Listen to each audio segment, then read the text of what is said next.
দর্শক জনসমুদ্রে পরিণত হয়েছে রাজধানীর মানিক মিয়া এভিনিউ।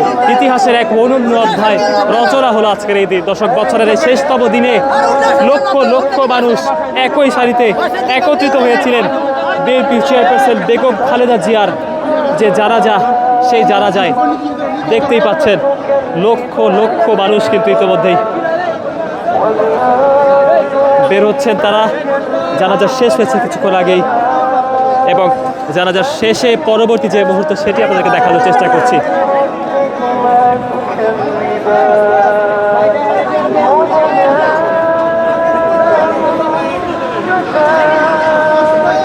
সব মিলিয়ে যেদিকে তাকাই সেদিকেই শুধু মানুষ, যতদূর চোখ যায় প্রত্যেকটি জায়গা জুড়ে কানায় কানায় পূর্ণ হয়ে রয়েছে মানুষ।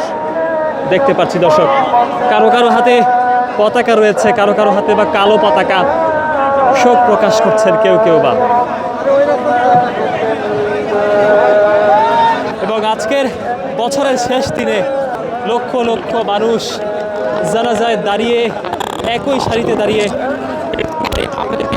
দোয়া প্রার্থনা করলেন বিএনপি চেয়ারপারসন বেগম জিয়ার জন্য।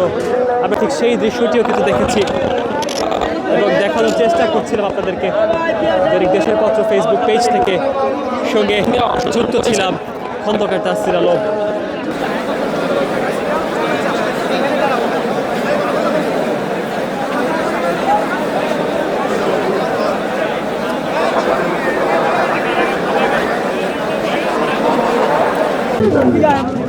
পানি লয়ে যান ভাই, ভিতরে গেলে পানি লয়ে যান।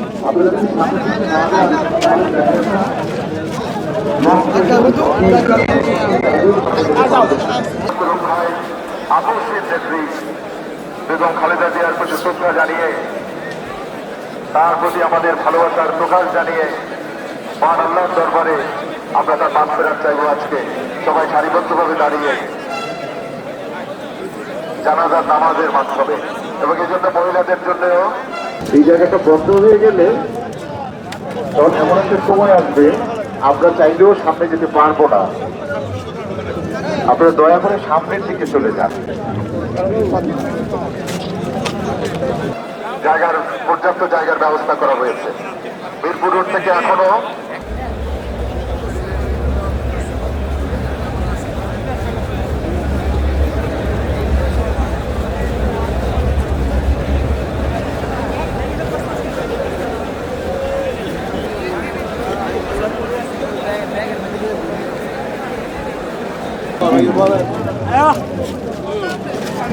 say prayers to Almighty Allah subhanahu wa ta'ala for His rahmah on Begum Khaleda Zia. Our funeral prayer that is from 9 a.m. onwards, we will start studying.